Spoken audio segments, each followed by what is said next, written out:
कि अगर हिंदू लड़की मुसलमान लड़के के साथ भाग जाए तो लव जिहाद, अगर किसी मुस्लिम लड़की से हिंदू लड़का शादी कर ले तो जिंदाबाद कहते हैं। ये डबल स्टैंडर्ड क्या है? ये इंडियन गवर्नमेंट मुस्लिम टेररिस्ट को इतना इंपॉर्टेंस दे रही है। सबसे ज्यादा नुकसान जो इस देश में हो रहा है वो माओवादिस्ट के जरिए। अस्सलाम वालेकुम नाजरीन, हमारे चैनल जलाल वॉइस में आपको खुशामदीद कहते हैं। नाजरीन, इस वीडियो में आप देखेंगे कि राजेश शर्मा की अदालत में योगी आदित्यनाथ आए थे और कहा कि हिंदुओं ने अभी तक कभी भी फसाद नहीं फैलाया है, हिंदुओं ने कभी भी दहशतगर्दी नहीं की है, सब ये मुसलमान वगैरह करते हैं। मतलब मकसद यही था बात करने का। नाजरीन, इस पर डॉक्टर जाकिर नायक ने खूबसूरत सा बयान दिया है, वो देखेंगे। तो आइए नाजरीन, वीडियो को स्टार्ट करते हैं। वीडियो को लास्ट तक लाजमी देखेगा हमारे साथ। योगी, ये कुछ अजीब बात नहीं है कि अगर हिंदू लड़की मुसलमान लड़के के साथ भाग जाए तो लव जिहाद, और अगर किसी मुस्लिम लड़की से हिंदू लड़का शादी कर ले तो जिंदाबाद कहते हैं। ये डबल स्टैंडर्ड क्या है? डबल स्टैंडर्ड नहीं। हिंदू लड़के के साथ कोई मुस्लिम लड़की जाती है तो अपनी सामाजिक सुरक्षा के नाते जाती है। इस बात को लेकर के जाती है कि वह हिंदू लड़का उस लड़की को लेके जा रहा है तो एक शादी के अपने व्रत को निभाएगा, उसकी सामाजिक सुरक्षा की गारंटी देता है। क्या इस्लाम इस बात की गारंटी देता है? नहीं। वहां उनके साथ एक वहां पर एक जो हो रहा है, इसके पीछे तो बहुत बड़ा अंतरराष्ट्रीय गिरोह काम कर रहा है लव जिहाद के नाम पर। इस पे पैकेज घोषित हुए हैं। हिंदू बालिका का अपहरण होना, उसके साथ जबरन दुष्कर्म करना, उसकी जिंदगी को बर्बाद कर देना, उसके अलग अलग पैकेज घोषित हैं। और ये धोखे के नाम पर आखिर क्यों अपना पूरा नाम नहीं बताती हो? पहले से अपना सही नाम बताइए। क्यों आप गुड्डू, पप्पू और अन्य नाम पर बेवकूफ बना रहे हो समाज को? ऐसा सच आप कहते हैं कि अगर एक हिंदू का खून बहेगा तो हम 10 मुसलमान का खून बहाएंगे? मुझे लगता है किस परिप्रेक्ष्य में हुआ है, किस परिप्रेक्ष्य में कहा गया है, पूरा वक्तव्य सामने आएगा तो मुझे लगता है उस पर ज्यादा बेहतर तरीके से बोलूं। चलिए, आपको मैं पूरा वक्तव्य सुना देता हूं। आपका ऐसी क्या बात है?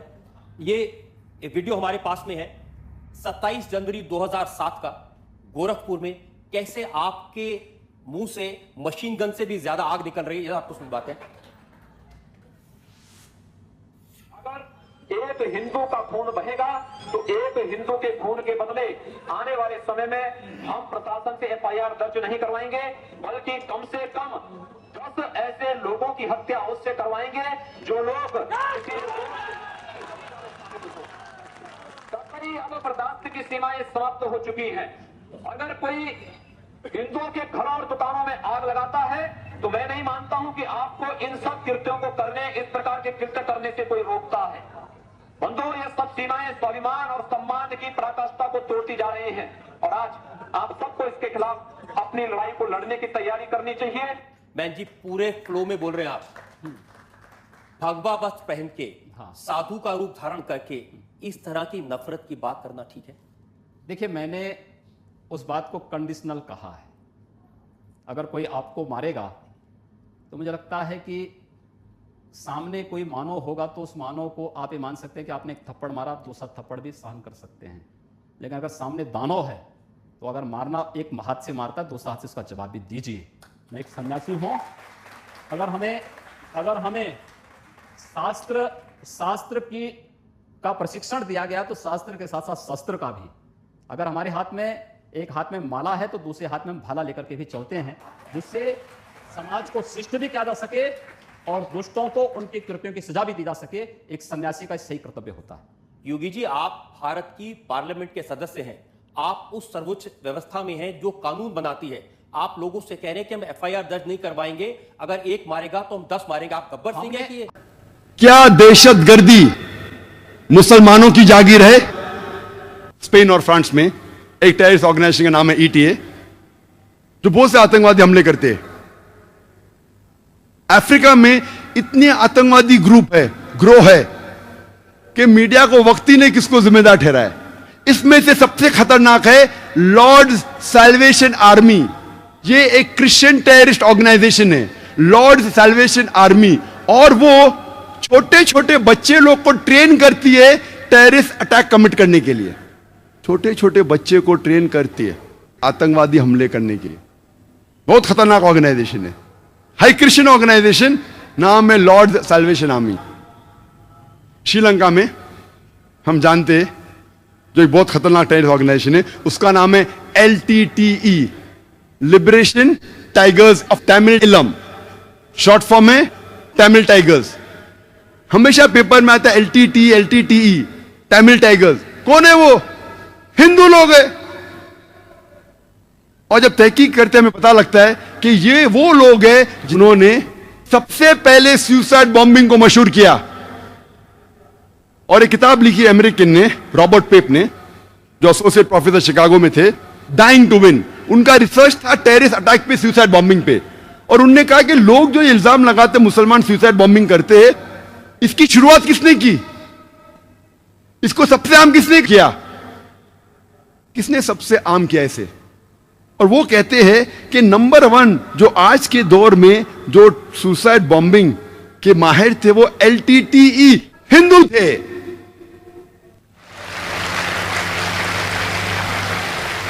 और हम जानते हैं उसकी मिसाल हम जानते हैं कि 21 मई 1991 हमारे प्रधानमंत्री थे प्राइम मिनिस्टर राजीव गांधी को सुसाइड बॉम्ब के जरिए उनका कत्ल किया गया था। एक औरत LTTE ग्रुप की, तमिल टाइगर्स की, अपने जिस्म पे बॉम्ब बांध के, छुपा के, वो हार पहनाना जाती है उस टाइम के प्रधानमंत्री राजीव गांधी को, और बॉम्ब धमाका करती है और अपने साथ खुद मर के राजीव गांधी को मार के 16 लोग की और हत्या करती है। वो थी एक औरत, हिंदू औरत। लेकिन पेपर में यह नहीं आया कि हिंदू टेररिस्ट अटैक, तमिल लोग ने अटैक किया, हिंदू लोग ने नहीं। क्यों? और रॉबर्ट पेप लिखते हैं कि क्यों मुसलमान को, अगर हिस्ट्री में देखेंगे जितने जंग मुसलमानों की हुई उसके अंदर कोई सुसाइड बॉम्बिंग हुआ क्या पहले? और ये सुसाइड बॉम्बिंग को आम बात में अमेरिकन लोग ने किया। आज लेकिन ब्लेम आता हमेशा मुसलमान पे। ऐसे कई मिसालें। LTTE ने सिर्फ, अगर आप तहकीक करेंगे, लास्ट 16 साल में उन्होंने 157 टेररिस्ट अटैक्स किए। अभी हम आते हैं हमारे देश हिंदुस्तान में। हमेशा मीडिया में पढ़ेंगे हम, कश्मीरी मिलिटेंट, मुस्लिम टेररिस्ट।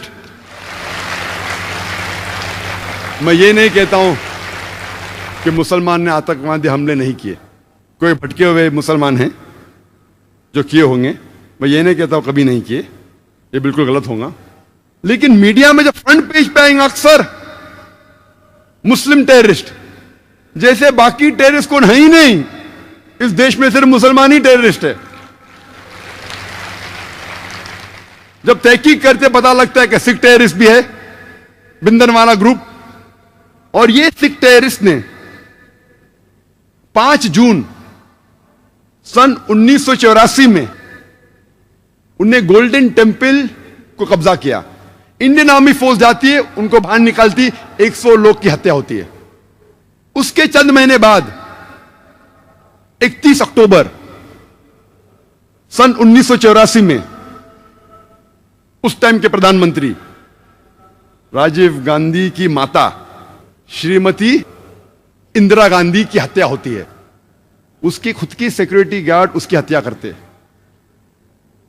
आता है पेपर्स में, security guard assassinated Shrimati Indira Gandhi. कौन था? सिख था। आज भी आप वेबसाइट पे जाएंगे, आपको यह नहीं मिलेगा कि सिख टेररिस्ट ने अटैक किया। Personal body guards of Shrimati Indira Gandhi ने उसकी हत्या की। आप असम में जब जाएंगे, असम में एक टेररिस्ट ऑर्गेनाइजेशन है ULFA, United Liberation Front of Assam. बहुत खतरनाक है। उनका मेन मकसद है, वो हिंदू ऑर्गेनाइजेशन है, हिंदू आतंकवादी ग्रुप है। उनका मेन मकसद है कि मुसलमान को मारना, मुसलमान की हत्या करना। और आपको पता है कि चंद सालों में उल्फा, सिर्फ उल्फा ने, ये 2 साल के पहले का स्टैटिस्टिक्स है, अभी अपडेट नहीं किया हूं मैं, 2006 तक के उल्फा ने 749 टेररिस्ट अटैक्स किए। There is no other terrorist organisation in the world history who has done 149 terrorist attacks, 749 terrorist attacks ULFA ने किए चंद सालों में। सिर्फ हम पढ़ते ही नहीं पेपर में, हमें पता ही नहीं। मैं जब बॉम्बे में पेपर पढ़ता हूं पता चलता कश्मीरी टेररिस्ट, मुस्लिम टेररिस्ट। जब मुझे कश्मीर लोग काफी बुला रहे थे तकरीर करने के लिए और मैं सोच जाऊं क्या नहीं जाऊं, जाऊं क्या नहीं जाऊं, फिर 2003 में सोचता हूं मैं जाऊंगा। अल्हम्दुलिल्लाह वहां की गवर्नमेंट पूरा इंतजाम करती है और 14 साल के बाद सबसे पहली बार खुले आम पोलो ग्राउंड में तकरीर करने की परमिशन देती है। माशाअल्लाह 1 लाख से ज्यादा लोग वहां मौजूद होते। मैं सोच रहा था मैं जाऊं क्या नहीं जाऊं, हालात बुरे हैं। मौत का तो डर नहीं अल्हम्दुलिल्लाह अल्लाह के काम के लिए, बस सोच रहा था अच्छी फिजा है कहने गया मैं। फौरन गवर्नमेंट ने मुझे 2 पुलिस ऑफिसर दिए स्टैंड गन के साथ। मैं वहां गया, तकरीर किया, चीफ मिनिस्टर से मिला, गवर्नर ने मुझे बुलाया डिनर के लिए, ब्रेकफास्ट के लिए, काफी मिनिस्टरों से मिला। हालात तो लग रहे थे लेकिन मुझे कुछ महसूस नहीं हुआ कि 2 बॉडीगार्ड्स की जरूरत थी। चंद महीने बाद मैं जाता हूं आसाम में, एयरपोर्ट पे उतरता हूं, उतरते ही 4 पुलिसमैन स्टैंड गन के साथ। 4 पुलिस, आसाम में क्या जरूरत है? आसाम में 4 पुलिसमैन, वो भी स्टैंड गन के साथ, क्या जरूरत है? जब मैं सड़कों पे निकलता हूं, एयरपोर्ट से दूर जाता हूं, फिर एहसास हुआ मुझे 3 दिन बाद कि अगर ये 4 पुलिस अफसर मेरे साथ नहीं होते थे तो शायद मैं आज नहीं होता था यहां। हमें तो पता ही नहीं आसाम की हालत क्या है। आसाम में इतने आतंकवादी हमले हो रहे, हमें पता ही नहीं है। मुझे तो बिल्कुल नहीं पता था, मैं न्यूज़पेपर पढ़ता हूं हमेशा। वहां जाने के बाद पता चला, इंटरनेट पे तहकीक करने के बाद पता चला कि वहां की terrorist organisation is one of the most dangerous, बहुत खतरनाक। ऐसे कई टेररिस्ट ऑर्गेनाइजेशन है असम में, बोडो, मिजोरम में। कई क्रिश्चियन ऑर्गेनाइजेशन है, मीजो क्रिश्चियंस ऑफ नागा, वो भी आतंकवादी हमले करते। और एक हमला किया था 2 अक्टूबर को, 2 तारीख अक्टूबर के सन 1984 में 44 हिंदू लोग का कत्ल करते ये क्रिश्चियन ऑर्गेनाइजेशन, और कई लोग को जख्मी करते। खाली क्रिश्चियन लोग ने कितने हमले किए हिंदुस्तान में वक्त नहीं है क्योंकि 10 बजे तकरीर बंद करना है हमें। लेकिन सबसे ज्यादा जो हिंदुस्तान में अगर डर है कोई टेररिस्ट ऑर्गेनाइजेशन का, वो है माओइस्ट। ये माओइस्ट लोग according to police records Hindustan में 600 डिस्ट्रिक्ट है, 600 डिस्ट्रिक्ट में से 150 से ज्यादा में इनका होल्ड है माओइस्ट लोग का। और ये इतने खतरनाक है कि पूरी पुलिस स्टेशन को तबाह करते हैं। पुलिस स्टेशन को, जो गांव उनके खिलाफ है, गांव के गांव को तबाह करते हैं, हमें पता ही नहीं। और जो सिक्योरिटी एक्सपर्ट जो लिखते हैं इंडिया के, और एक आर्टिकल आया था टाइम्स ऑफ इंडिया में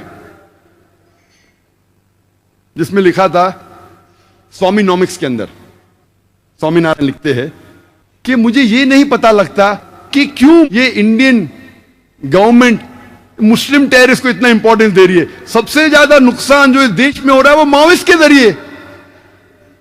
ये माओइस्ट लोग जब हमला करते पूरे पुलिस स्टेशन को तबाह करते, गांव के गांव को तबाह करते। 600 डिस्ट्रिक्ट्स में से 150 से ज्यादा उनका होल्ड है। 1/3 of the India they have covered. 1/3 हिस्सा। कितने लोग माओइस्ट को जानते हैं? हाथ ऊपर कर सकते? 50,000 लोग तो होंगे, तकरीबन 100 हाथ दिखते। शायद आपने मेरी तकरीर सुनी होंगी अंग्रेजी की, इस द मुस्लिम मोनोपोली, हो सकता है वहां भी मैंने कहा था। और 2 साल पहले तकरीर करने के पहले 9 सितंबर 2006 में एक आर्टिकल आया था टाइम्स ऑफ इंडिया में कि पुलिस ने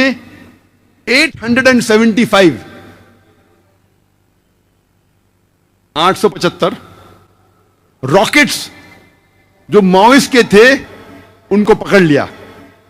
875 rockets and 30 rocket launchers, 30 rocket launchers, 875 rockets. और वहां का डीजीपी ऑफ आंध्र प्रदेश कहता है कि एक रॉकेट हेलीकॉप्टर को उड़ा सकता है, एक रॉकेट पूरे पुलिस स्टेशन को तबाह कर सकता है 600 मीटर दूर से।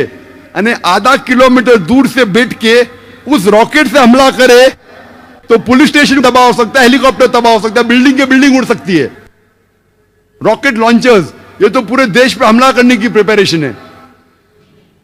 आर्टिकल आएगा, छोटा इनसाइड इंफॉर्मेशन आएंगे, हेडलाइंस पे नहीं आएगा, इनसाइड पेजेस पे आएगा, 9 पेज पे, 7 पेज पे। क्यों? क्योंकि मुसलमान नहीं हो। आप सोच सकते। तो ये स्वामीनाथन कहते हैं कि ये इंडियन गवर्नमेंट ये वेस्टर्न पॉलिसी क्यों इख्तियार कर रही है? सबसे ज्यादा खतरा जो है, उन्हें हजारों लोग की हत्या की है, उनके बारे में उनको फिक्र नहीं, उनको फिक्र है मुस्लिम टेररिस्ट के बारे में। जब हम तहकीक करते हैं आतंकवादी हमले की सारी दुनिया में और इंडिया में भी, हमें पता लगता है और बिला शक हम खुल्लम खुल्ला बिला शक सबूत के साथ हम कह सकते हैं आतंकवाद मुसलमानों की विरासत नहीं है।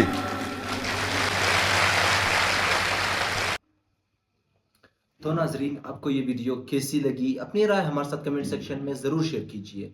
वीडियो देखने के लिए शुक्रिया। अल्लाह हाफिज।